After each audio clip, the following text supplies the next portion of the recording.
After e4, c5, f4, black continues with d5. This is the fourth part of the saga of the beating the Mcdonnell, but this is kind of the second video because the second video of the saga was pawn takes, and then the third one was also pawn takes and some other lines. This is gonna be a continuation of the first video, which is when white plays e5. Very annoying move. So how to go on now? Knight c6 and now knight f3, and black continues with knight h6. In the first video we went through this type of idea, c3 and d4. The name of the video is the setup c3 d4 and what to do. This is going to be different. Three ideas we're going to see now. One is bishop e2. White wants a castle as soon as possible. So how to go on now? The idea is this. Bishop to g4 now. The reason is simple. We want to develop the light square bishop before closing it with the e6 pawn, right? Also, the square f5 belongs to the knight. Very important. So the bishop shouldn't go to f5. Let's quickly explore three ideas now. If white attacks the bishop immediately with h3, for example, simply take. And after bishop takes, well, taking with the pawn is really bad because the white player is going to take a very long time to castle queenside, and so he's not going to castle this side, the king side. And so after this move, black will continue with e6 and bishop e7, and really nothing stops black from playing bishop h4 check. Pushing the pawn doesn't do anything because then black has two pieces anyway, the queen and the bishop backing up. After that check and knight f5 is going to be a joke. So let's go through the more serious variation. Bishop takes back. Now black continues with e6. If white castles, black continues with knight f5. And this knight is great because it's attacking the square e3, preventing the white player from developing the light square bishop.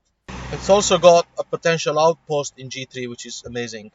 If white plays now, okay, knight to c3, normal developing move. Then knight to g3, immediately attacking the rook. And after rook f2, either way, we're going to play h5, right? So this knight is going to be fantastic. And we're just going to leave it there forever. If it gets threatened, knight e2, then you go back to f5. You don't want to trade that fantastic knight. So typically they might play this kind of move in this opening, right? But like this doesn't work. g4, for example, because pawn takes, and after pawn takes, then knight h4. And then you're going to infiltrate the queen, and it's going to be game over soon. So instead, a move like d3 looks much more normal. Well, then bishop e7. And the idea is to play bishop h4. The rook will have to go back, and then knight. And you got this sort of ideas like bishop h4. You can also play very, very strong move. g5 is thematic. Always remember this move. It's extremely important. When they take you, you can take in e5 with the knight. And position is evaluated like if black was up a piece or even more. After bishop e7 anyway, let's go on just a few moves. What happens if white develops from the fianchetto? Because the bishop can't really go anywhere that makes sense.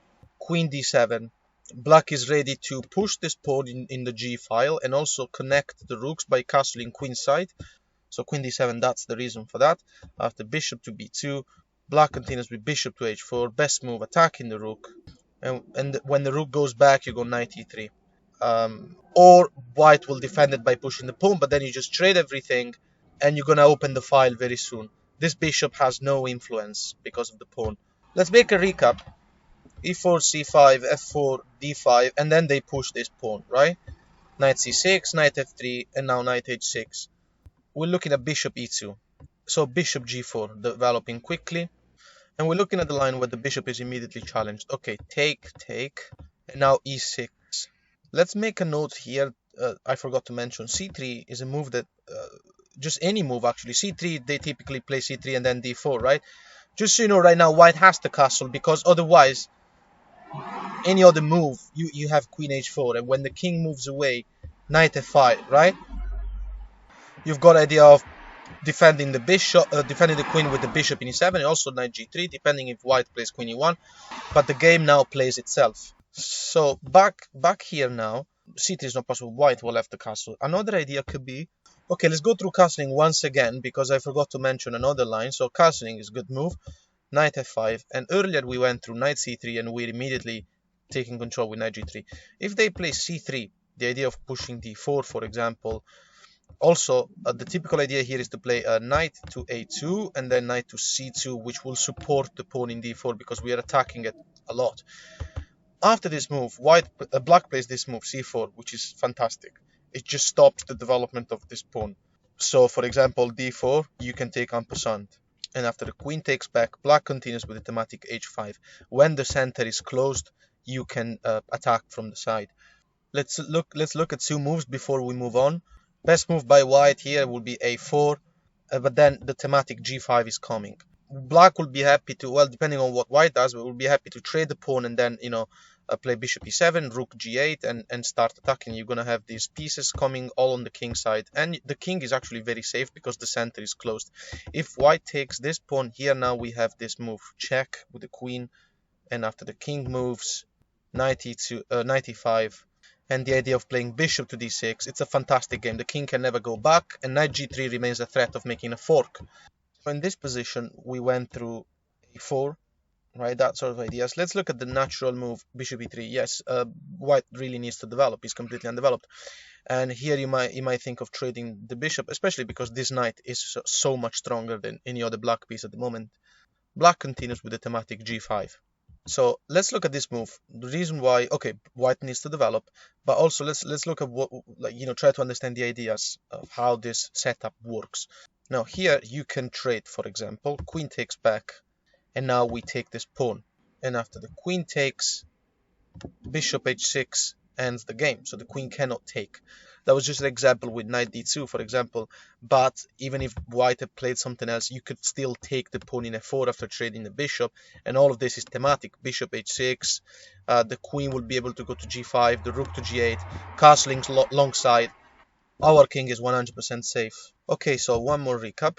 We can explore more lines. So d5, and then they push this pawn, knight c6, knight f3, knight h6, and then bishop e2. Immediately get the bishop out. So in the variation where they attack the bishop immediately, take, and now e6, right? So we went through castling, we went through c3, and the threat of the immediate queen h4. What happens after h4, which stops the queen from being able to do that? Okay, well then knight f5, we have double attack on that pawn, and after, well, double attack on the pawn, so after h5, black continues with this crucial move, f6. We have double attack on the e5 pawn, and the fact that there's a pawn in h5 means white cannot check us, so our king is safe on the f7 diagonal. So taking doesn't make sense for the white player, of course. Usually, you want to play this move, usually they leave the pawn in e5 to be taken, but that only happens when there's a knight in f3, right? To protect it further, so white can recapture with the pawn, and the pawn is stuck in e5, which is the whole point. But right now we traded our bishop for the knight, so that cannot happen. So the position is getting so much better for black. So let's look at this move, g4. Last desperate move for white not to get completely dominated. Black plays knight g3 attacking the rook, and after rook g1, black plays this move, and he's got full control over the board. Obviously the rook taking the knight is gonna get pinned, so that doesn't work.